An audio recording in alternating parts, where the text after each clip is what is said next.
And a good morning, Birds fans. It's game week. We've been waiting to say that for quite some time, and we can now officially say it. It is game week for the National Football League and the 2023 season to kick off Thursday night for the Chiefs and the Lions, and then the Birds on Sunday in New England against the Patriots. We are Mac and Mac, your Birds 365 duo, John McMullen and Jody McDonald. Johnny Mac, are you ready for some football? Week one, we made it, Jody. We're finally here. Am I ready for some football? I know it's too hot out. It doesn't feel like football weather to me. Feels like, Billy's wild card weather, but I think people are going to be psyched up by Sunday. But yeah, a little bit of a heat wave. Doesn't feel footballish to me outside. Not just yet, but the Eagles won't practice all that hard anyway, but they wouldn't have if it was a crisp 61 degrees either, so that's not going to change much of anything. Lay out the Eagles week for us. I believe that the Eagles fans and our streamers like to know this, like to be on the inside, what the timing is like between now and kickoff Sunday in New England. It's like a typical Sunday game week for the Eagles. So they're back on the practice field Wednesday afternoon, 2:40-ish practice. Thursday, they'll practice again. Friday, they have more of a light practice, which is always. And Saturday, a little bit of a walkthrough, and then obviously game day Sunday. So it replicates a typical Sunday week. A lot of teams were back at work yesterday on Labor Day. You have that extra day if you want it. A lot of teams use it. The Eagles don't use it. But again, it's hard to complain with the Eagles' results from both a performance standpoint and obviously a health standpoint. So, they're a good football team, and they think if they execute that they're going to win football games. And I can't disagree with their philosophy right now. It would be interesting. I don't think it would be good. Maybe it certainly wouldn't be good for the fans. It'd be interesting how they would handle this type of thing if they weren't as good, because then I think you would try to push the envelope a little bit. But they're a good football team, and they know it, and they believe it, and they have confidence in themselves. If they're getting the results that they're looking for, they're not going to change anything. They a couple of years ago, basically when Sirianni was hired and was a young coach who was taking direction from the entire organization as much as he was, they made this call where less is more, and they've gotten the results they wanted. So they're not going to do a 180 and go where more is more. But we'll see, and we all expect them to have a very good season, including one very well-respected writer who thinks they're going to have the ultimate season. But I get to that in a second. Before we do, we must adjust like the Eagles have with their practice squad. Threw the practice squad together last week. All right, this is who we're going forward with. Not so fast, my friend. They're already making changes and swaps to the practice squad. Your friend of mine, Nicholas Morrow, is back. We had Nick Morrow all summer long, and could he actually start? And here's one where you and I were actually all over. We weren't the only ones. I don't want to say we cut through the noise on this, but when Nicholas Morrow signed his free agent contract and we found out that he got zero guaranteed money, we really did question whether he was the guy to come in and be a starting linebacker for the Eagles. He's going to prove it on the field is what we said, but the fact that they left themselves an out with a zero cap hit told you they were far from married to Nicholas Morrow. And, of course, Morrow got cut, and he was not on the original practice squad, but they bring him back here, which to me only makes sense. A lot of this, John, at the beginning of the year is the numbers game as much as anything else. You always want to keep all the best players. You want to evaluate everybody fairly and equally, but the game is a numbers game, and you have to have depth at all positions across the board. And they just didn't have much linebacker depth on this team. So I'm not surprised Morrow's back. Are you? No, not at all. I expected him to be on the practice squad, but you're always a little bit concerned. My thought process on the lag is that, he wanted to see, wanted to take his time and see if he could find an open spot somewhere in the league on a 53-man roster. And if he didn't get it, he'd be back. And I think that's exactly what happened. And I think it's a good thing, to be honest. I don't think he had a bad camp.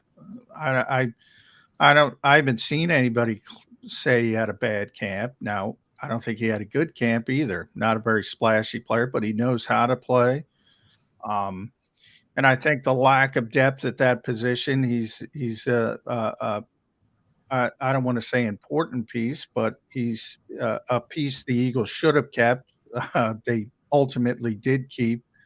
Um, and we'll see how they handle things as far as elevations. They still have, time.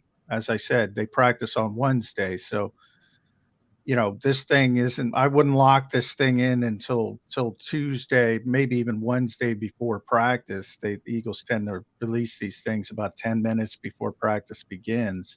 Um, they've worked out 4 punters, for instance. So they've been pretty consistent saying, if we can find an upgrade to Aaron Cepas, we're going to do it. But if we don't see an upgrade, they're probably going to move forward with Aaron. So we should know by Wednesday at the start of practice whether they're going to bring a punter in, and that will clear up some room as far as potential elevations for Sunday's game. And I would think if you add a punter to the 53, then it becomes, there's another avenue for a player like Nicholas Morrow to get elevated on game day. And if he does, and he plays well, performs, whether that's on special teams most likely, or even, as a complimented linebacker, there's a chance he can get added to the 53 down the line. But I think the Eagles, as they typically are ahead of the curve. Howie has said pretty constantly, it's not 53 anymore, it's 69. That's how they look at it. Now, you don't want to be on the practice squad from a player's perspective because you don't make as much money. But um, from the Eagles' standpoint, they utilized it well. They kept the players they wanted to keep. They were concerned about losing. Um, and they've gotten players back that they should have gotten back. So um, it's a new world when it comes to the roster and how people manipulate it. And the Eagles are usually, as I said, out in front of those things, and it seems like they are out in front again, to be honest. One of the guys that did pay a price was Kyron Johnson, who was let go. Draft pick from just last year, so they've acknowledged. All right, he wasn't the player that we thought he was. You talked about Morrow not being a bad player in preseason, just didn't make any splash plays. I'd say the same thing about Kyron Johnson. You were hoping that you'd get some splash plays from him. It really never happened his entire time here in Philadelphia. Do you remember a splash play that Kyron Johnson made that I'm forgetting? No, he was brought in as a potential, special teams guy. I always talk about their history, and he was a really good special teams player in college, kind of a tweener on defense. I mean, he doesn't really have a position. He's way too small to be an edge rusher. Um, but he doesn't have the instincts to be an all-ball linebacker. So he's kind of that tweener, and they tried both ways. They moved him to all-ball linebacker in the spring. They moved him back to edge rusher, and the Eagles are so deep up front. But the disappointing part to me is he never really developed as a special teams player because that's what I think. Let me ask you that. Was he not number 2 on the Birds and special teams tackles last but year? it's not about – it's sort of like, to use the Nicholas Morrow, so we're talking about that. Tackles are not a good stat as far as, somebody – I always make the NBA comparison. So if you got a bad team in the NBA, somebody's got to score. Somebody scores. You're going to score a certain amount of points, and somebody could be a 20-point a game scorer in a bad NBA team, and if they go to a good one, they might be the 8th man on the bench, and they're not going to play that much. The Eagles had a bad special teams unit last year. It was the only weak part of their team. They were bottom 5, whether you want to look at Gosselin's rankings, whether you want to look at Pro Football Focus, whether you want to look at DVOA from our buddies at Football Outsiders, formerly Football Outsiders. They were bad. 20-point score on a bad NBA team. He wasn't great on special teams, and that was a little bit of a disappointment. I remember Michael Clay saying, there's a big difference between college special teams and pro special teams. It really shows up in punters. Like people say, oh, this guy did this in college. They're so slow getting the ball off in college, punting wise. They do all that hanky stuff with the and you can't do that in the pros. And all of a sudden, guys got to speed up, and it affects the way they punt the football. It is really different from the college and pro level. Similarly, not as identifiable, but it's kind of similar on coverage teams as well. And he just, he didn't have great film grades as a special teams player. But as a defensive player, as I said, the bigger issue is he's a tweener. And we always see tweeners, and they can't find a position for him. Yeah, you and I see special teams a little differently. I get the whole point that you're trying to make, that just tackles are not the be-all, end-all. But if they had made a tackle in the Super Bowl, who knows? Maybe they win the game. So I'm not going to discount tackles as easily as you do. And here's where I do have an issue with the Philadelphia Eagles right here, right now, as I'm picking them to go to the Super Bowl.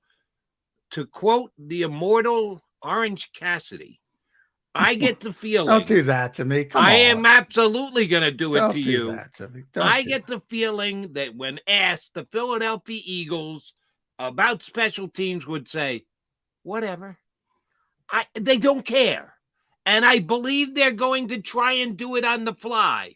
And they're going to go, yeah, number 18, go play special teams. Who's 18? Who cares? Just go play special teams. That's the accord that they're giving special teams. You and I talk all the time about the valuation. I think that although it's somewhat league-wide, I think it's worse here in Philadelphia. They have completely devalued special teams and said, no, we're putting together our roster for the most important, even the depth, and got to have someone to replace in case somebody gets hurt. And it's all about doing it positionally from the line of scrimmage. And Kyron Johnson never splashed. So that's why I think he's gone. I don't think he was that bad a special team player, but I don't think they care. I think they're just going to make up special teams as they go along. And Michael Clay, good luck, big guy, because I don't think they've done bit one to help Michael Clay with special teams this offseason. Well, I don't disagree. And I've said, from the start, from when they made the 53-man roster, I said they don't care about special teams anymore. But and that part I agree with. As far as Kyron, now, if you look at guys, just the preseason, right? I always say, and that's the reason Mekhi Gardner was a tremendous special teams player in the preseason. He had he led the team. I'm just pulling it up here. He led the team with 50 reps, 12 on kickoff return, 13 on coverage, 11 on punt return, 8 on punt coverage, field goal block. He was on everything. And he had one of the best grades in the entire NFL, if you PFF. But the more concerning thing for me with Kyron Johnson, just how few reps he played on special teams. Like Dan Arnold played more. I'm running down the list. Goodrich played more. Lovato, forget about Lovato. Tyree Jackson played more. Janarius Robinson played more. Ringo played more. Teron Jackson played more. Brady Russell played more. Kayvon Wallace played more, which makes sense. He's a good special teams player. My question to Howie Roseman and whoever else putting the roster together, why did he make the practice squad to begin with? If you had already decided, you're making it sound like by quoting the special team stats here, and that's his strength, special teams, because it sure as hell wasn't from the line of scrimmage. Why was he on the 69 to begin with? If you'd already decided not playing him on special teams in the preseason games, that this guy was done, why was he even here to begin with? Well, because you have 16 guys, and you had a placeholder for Nick Morrow anyway. Now, it could have been they also brought in Tyre Phillips, so they cut 2 players. But, so if you do it from that standpoint, right, 53, 69, he's the 68th or 69th guy on the roster. And if you find somebody better, you churn the back end of the roster. and that's what the Eagles did. Maybe they're wrong, but and there were about 5 other players who played more than him that I didn't get to on special teams. So if you're brought in as a special teams player and you're not even playing on special teams, I mean, yeah, they're probably waiting for Nick Morrow to say yes or no. And he didn't say it, and he took some time. And when he said yes, they had to create a spot, or they got a former 3rd-round pick in Tyre Phillips, offensive lineman, started some. They were able to get him, and you churn the back end of the roster. I mean, that poor kid from the Chargers, he was here for, I don't even know minutes, if he was here for 20 minutes, like Ugi Amadi, Ugo. Yeah, so, I mean, that's just life in the NFL. And he might be back. Nick says all the time, Kyron Johnson's a draft pick. We know how the team feels about draft picks. And if somebody else gets hurt, he might be back if nobody else picks him up. But I'm with you on special teams. They don't give a crap about special teams. And right now, if you look at it, it's Christian Ellis, who's a very good player. I think he proved that last year. And if he played the whole season, he would have been way ahead of basically everybody at special teams tackles. But he didn't. He played about 7-8 games. Josh Jobe, who's pretty good at it. And I think, that's where Calais Ringo's got to help right off the bat. And he's got the athleticism to do it, but we'll see. I mean, it takes more than that. But yeah, I wouldn't be comfortable. They weren't good. People say, well, they weren't good. I've heard this a number of times. You probably heard it too, Jody. They weren't good enough, so you should change anyway. Well, that's true, but I don't know. Right. But you got 11 guys on any special teams unit. You can't evaluate them and say, all right, we got to clean this up. Start with the 11th best guy, then move on to the 10th best guy, then he's 9th best, then the 8th best guy. You don't start with your best player and go, we got to change everything. We just got to wipe the deck clean. No.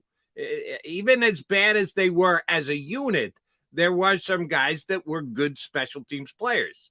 Unfortunately, they're on IR, and their names are McMahon and Sean Bradley. And they've got to find ways to replace them. And they'll elevate guys who are the middle of their practice, their special teams, and hopefully they can step up and take a bigger role. But you're right about Calais Ringo, because if he doesn't play special teams, he's not getting on the field. Because if the Eagles stay healthy at cornerback, he's not jumping in anytime soon. So hopefully he understands that this is my gig. I'll get my chance at some point to be able to compete for an on-field cornerback spot, but it's probably not happening this year, which means you're going to find a way to contribute to the Philadelphia Eagles. And sure, it's a hope that that's via special teams. All right, he's John McMahon. I'm Jody McDonald. We're counting down to the beginning of the Eagles season. Jeff Kerr from CBS Sports supposed to hop on with us. I haven't even got to my guy Peter King yet, who he's all in. He's all over this team, man. He is all in with the Philadelphia Eagles this year. If you're like me, Peter King devotee, you got to be happy about his read on the upcoming 2023 season. We'll get Jeff Kerr from CBS Sports read next when we come back here on Birds 365.